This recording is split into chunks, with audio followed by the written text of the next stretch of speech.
نحمدہ صلی اللہ رسولہ کریم اما بعد فاعوذ باللہ من الشیطان الرجیم بسم اللہ الرحمن الرحیم السلام علیکم ورحمۃ اللہ وبرکاتہ۔ میں ہوں حکیم آصف علی راؤ۔ آج کا جو موضوع ہم ترتیب دے رہے ہیں وہ ہے ہماری زندگی پر، ہماری لائف میں خوراک کے منفی اثرات۔ یقیناً ہر چیز کا پازیٹیو اور نیگیٹو ہے۔ جب اس دنیا کا پازیٹیو اور نیگیٹو موجود ہے، پازیٹیو میرا رب ہے اور نیگیٹو شیطان ہے، تو اسی طرح ہی دنیا کے اندر بھی خوراک کے بھی اندر پازیٹیو اور نیگیٹو دونوں حصے موجود ہیں۔ جیسے ہم نے پہلے پازیٹیو ڈائٹ کے اوپر ہم نے بات کی کہ انسان کی جسم زندگی میں پازیٹیو چیزوں کے جو اثرات ہوتے ہیں وہ انتہائی بہترین ہوتے ہیں، اور جب ہم کوئی منفی چیزیں استعمال کرتے ہیں، کوئی ایسی خوراک استعمال کرتے ہیں جس کے منفی اثرات ہوں، تو یقیناً وہ بھی ہمارے لیے بہت نقصان کا باعث ہوتی ہیں۔ اب اگر اس میں بات کرتے ہیں ہماری خوراک کے ہماری زندگی میں منفی اثرات، لیکن ایک بات یہاں پر یاد رکھیے کہ ہماری لائف میں جو کچھ ہے وہ بنا مقصد کے نہیں ہے۔ جیسے مثال کے طور پہ جہاں پہ اگر ہمیں فاسد الکیموس چیزوں کی ضرورت ہے، خون کو گندا کرنے والی، خون کو گاڑھا کرنے والی چیزیں، لیکن وہ بھی ایک تناسب کے ساتھ چاہیے اور ایک حد میں چاہیے۔ جیسے کہ ہماری زندگی میں رطوبات بڑھ جاتی ہیں، ٹھنڈک بڑھ جاتی ہے، تو وہاں پہ ہمیں دل کو گرم کرنے کی ضرورت ہوتی ہے، اور دل کو گرم کرنے کے حوالے سے ہمیں فاسد الکیموس چیزوں کی ضرورت پڑتی ہے، نہ کہ سالو الکیموس چیزوں کی۔ وہ سالو الکیموس تو خون کو پتلا کرنے والی ہوتی ہے، خون کا دباؤ دل پہ سے کم کر دیتی ہیں، لیکن جو فاسد الکیموس ہوتی ہیں یہ خون پہ دل کا دباؤ بڑھاتی ہیں۔ اب یہاں پہ بے شک اس میں کوئی شک نہیں ہے کہ منفی بھی اپنا ایک اثرات رکھتا ہے، لیکن رول ہے اس کا اپنا ایک، لیکن ضرورت کے تحت۔ اب یہاں پہ ہماری زندگی میں جو خوراک ہے اس کے منفی اثرات کیسے پڑتے ہیں، جیسے مثال کے طور پہ اگر کسی انسان کے اندر پہلے سے ہی ایسیڈیٹی موجود ہو، تیزابیت کا عنصر موجود ہو، خشکی کا عنصر موجود ہو اور خون گاڑھا ہو رہا ہو، تو یہاں پر اس کے لیے جو منفی اثرات رکھیں گی چیزیں وہ میں آپ کو گوشت گزار کر دیتا ہوں۔ اس میں کوئی کمی بیشی ہو جائے تو میں معافی کا خواستگار ہوں، لیکن ٹائم کی کمی کی وجہ سے بہت ساری چیزیں سکپ ہو جاتی ہیں۔ کوشش ہوتی ہے کہ تمام چیزوں کا احاطہ کیا جا سکے، لیکن ممکن نہیں ہو پاتا۔ اب یہاں سے اس بات کا اندازہ کر لیجیے آپ کہ جو چیزیں منفی اثرات رکھتی ہیں وہ انسان کے مسکولر سسٹم پہ شدید دباؤ کو بڑھاتی ہیں اور انسان کی سوچ کو منفی کر دیتی ہیں، نیگیٹو کرتی ہیں۔ جیسے انسان کسی کو دیکھ کے جلن کا شکار ہو جانا، حسد کا شکار ہو جانا، یا یوں کہیں کسی کو چیٹ کرنے کے بارے میں سوچنا، یہ سب کے سب منفی خیالات ہیں۔ یا کسی کا دل دکھانا، کسی کا احساس نہ کرنا، کسی کے آنسوؤں کی پرواہ نہ کرنا، کسی کو اپنے سے برتر نہ سمجھنا بلکہ اپنے آپ سے نیچے سمجھنا، یہ بہت ساری چیزیں ہیں جس میں یہ پہلو سامنے آتے ہیں، لیکن یہ تب ہوتے ہیں جب ہمارا دل حد سے زیادہ مضبوط ہوتا ہے۔ جب حد سے زیادہ مضبوط ہوتا ہے، اس کا دباؤ شدید ہوتا ہے، تو پھر اس کے نقصانات بھی ہمیں برداشت کرنا پڑتے ہیں۔ میں اس کی ایک مثال آپ کو دینا چاہوں گا، ایک مختصر سی مثال جو ماضی سے جڑی ہوئی ہے، جس سے آپ کو سمجھنے میں آسانی ہوگی۔ میرے پاس ایک پیشنٹ آئے، وہ رطوبات کا شکار تھے، بہت زیادہ ٹھنڈک تھی ان کی باڈی کے اندر، دودھ نہیں پی سکتے تھے، کوئی ٹھنڈی چیز کا استعمال نہیں کر سکتے تھے، بلکہ ہر سال ان کو بہت شدید قسم کا ٹمپریچر ہوتا تھا ہر سال، اور وہ بھی انتہائی شدید سردی کے ساتھ۔ جب ان سے میری ملاقات ہوئی تو کچھ ٹائم کی ملاقات میں مجھے اندازہ ہو گیا کہ ان کا رطوبات کا جو اجتماع ہے وہ زیادہ ہے، اور یہ جو ٹریٹمنٹ کر رہے ہیں غلط ہے، کیونکہ جس حکیم سے بھی رابطہ انہوں نے کیا، ڈاکٹر سے رابطہ کیا، انہوں نے کہا دودھ پئیں، ہاضمہ بہتر ہو جائے گا، کیونکہ جب اعصابی رطوبات ہوتی ہیں تو وہاں پہ چونکہ رطوبات ہوتی ہے تو رطوبات میں تو نہ بھوک لگنے کا سوال پیدا ہوتا ہے نہ ہضم ہونے کا۔ ان کو بھی کئی دن بھوک نہیں لگتی تھی، لیکن میں نے ان سے ایک بات کہی، میں نے کہا وہ کیونکہ ہر وقت مسجد کے اندر گھسے رہنا، ہر وقت استغفار پڑھنا، ہر وقت اللہ کے نزدیک رہنا، تو جب ان سے میری ملاقات ہوئی تو میں نے ان کو کہا کہ آپ یہ غلط سوچ رہے ہیں کہ آپ اللہ سے ڈر رہے ہیں، آپ کو موت کا خوف ہے، اس لیے آپ یہ سارا کچھ کر رہے ہیں، آپ کو نیند نہیں آتی، آپ راتوں کو جاگتے ہیں، مسجد میں رہتے ہیں، آپ کا دل نہیں کرتا باہر نکلنے کو، آپ کو لگتا ہے کہ میں مر جاؤں گا۔ بالکل سیم یہی سچویشن تھی۔ پھر سیکشول فیلنگز بھی ڈیڈ ہو چکی تھی، تقریباً 2-3 ماہ وہ اگر اپنی مسز کے وہ قریب نہ جائے تو تب بھی اس کو کوئی مسئلہ نہیں بنتا تھا، یعنی کوئی پرواہ نہیں ہوتی تھی۔ جب ان سے میری ملاقات ہوئی تو جب ان کا ٹریٹمنٹ سٹارٹ کیا تو مجھے آج بھی یاد ہے کہ میں نے ان کو جب میڈیسن دی 5 ڈیز کی، تو 5 ڈیز کی میڈیسن میں چونکہ وہ لوکل پیشنٹ تھا تو کم ٹائم کی میڈیسن دی تاکہ 5 دن میں اس کے اثرات سامنے آ جائیں۔ تو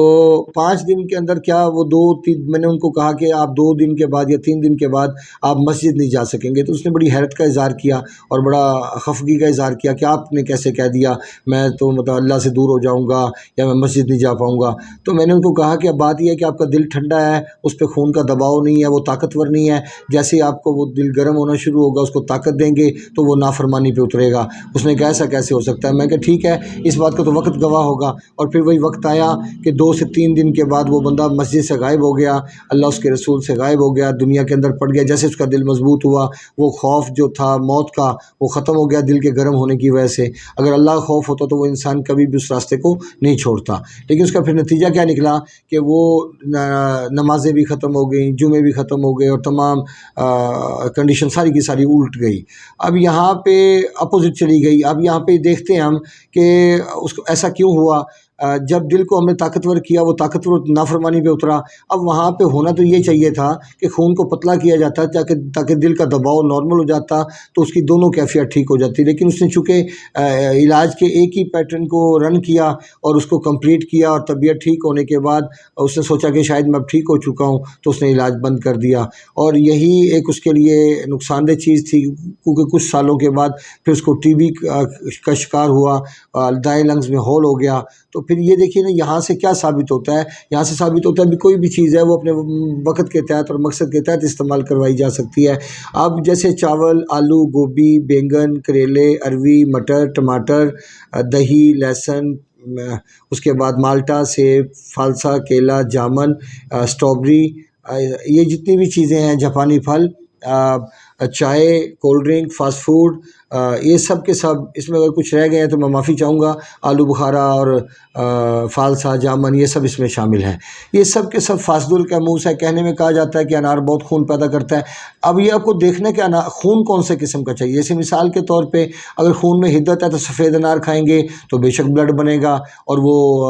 جگر کے دباؤ کو کم کرنے کا باعث بنے گا۔ اب ریڈ انار ہے، اس میں بہترین بلڈ ہے، بے شک ہے، لیکن وہ انسان استعمال کرے گا جس میں رطوبات ہوں گی، ٹھنڈک ہوگی، وہ استعمال کر سکتا ہے۔ یا وہ بندہ استعمال کر سکتا ہے جس کو کبھی کھٹاس اس کے منہ میں نہیں آئی، اس کے بال نہیں گرتے، اس کو کانسٹیپیشن کا ایشو نہیں ہے، گیسٹرک ایشو نہیں ہے، تیزابیت کے مسائل نہیں ہیں، قبض نہیں رہتی، تو یقیناً وہ سرخ انار کا استعمال کر سکتا ہے۔ اب آپ دیکھ لیجئے کہ ایک جگہ اعصاب پہ دباؤ ہے، ٹھنڈک ہے، تو سرخ انار کا استعمال بہترین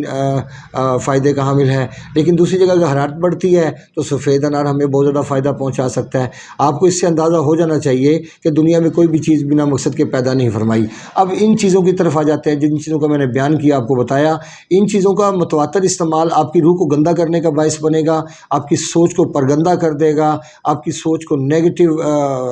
چیزوں کی طرف مائل کرے گا۔ اگر کوئی انسان نارمل کنڈیشن میں ہے، جیسے وہ میرڈ نہیں ہے، تو وہ مسٹربیشن کی طرف، میل ٹو میل سیکس کی طرف، زنا کی طرف مائل ہوگا، کیونکہ دل کا دباؤ اتنا شدید ہوگا اس کو چین سے نہیں بیٹھنے دے گا۔ پھر اس کے بعد انسان کی سوچ نیگیٹو ہو جاتی ہے، انسان برا سوچتا ہے، ہر انسان کے بارے میں برا سوچتا ہے، اس کو کچھ اچھا نظر نہیں آتا،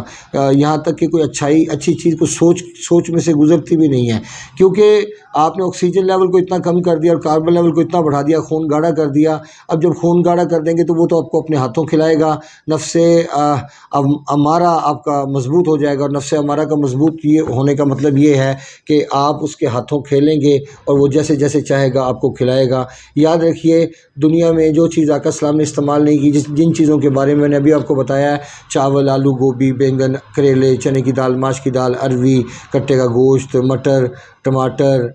لہسن، اس کے بعد کولڈ ڈرنک، مالٹا، سیب، جامن، فالسا، آلو بخارا،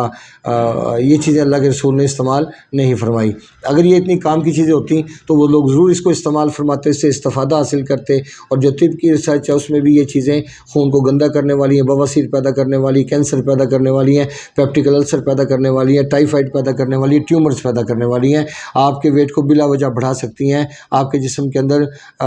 رطوبات خشک ہو سکتی ہیں، کم ہوتی چلی جائیں، جس کا نتیجہ آپ کو بھگتنا پڑے گا۔ بہرکیف نیگیٹو چیزوں کا استعمال نہ ہونے کے برابر رکھیے، اگر آپ صحت مند ہیں تب بھی اس کا استعمال نہ ہونے کے برابر رکھیے، اور جب بیمار ہیں پھر تو آپ کو پھونک پھونک کر قدم اٹھانا ہوگا، ورنہ شاید آنے والا وقت معاف نہیں کرے گا، کیونکہ اللہ رب العزت قیامت والے دن کہیں گے کہ جو تمہارے گلے میں توک پڑے ہوئے ہیں، تمہارے گلے میں جو تمہاری کتابیں ہیں، ان کو دیکھ لو، کھول کے پڑھ لو کہ تم دنیا میں کیا کرتے آئے ہو۔ تو انسان جو خوراک کھاتا ہے، صابر ملتانی صاحب رحمۃ اللہ علیہ کے حکم کے مطابق بھی آپ جو خوراک کھاؤ گے وہی شخصیت ہوگی، اور بندے کی شخصیت بندے کا آئینہ ہوتی ہے۔ وہ بندے کے طور و تواار، بندے کے کھانا پینا، اٹھنا بیٹھنا، اس کا دیکھنا، اس کا ساری چیزوں سے اندازہ ہو جاتا ہے کہ کون انسان کس حد تک کریڈیبل ہے، کہ اللہ تعالیٰ کے نزدیک کہ وہ اللہ تعالیٰ کا پیارا ہے۔ لیکن جب فاسد القیموس چیزوں کا استعمال کریں گے تو آپ اللہ کے نزدیک نہیں رہیں گے، آپ اپنے دل کے ہاتھوں کھیلیں گے، اور ضمیر آہستہ آہستہ مردہ ہوتا چلا جائے گا۔ اپنے دوست احباب کا خیال رکھیں، ملتے ہیں انشاءاللہ مزید انفارمیٹیو ویڈیو کے ساتھ۔ وما علینا الا البلاغ المبین۔ السلام علیکم ورحمۃ اللہ وبرکاتہ۔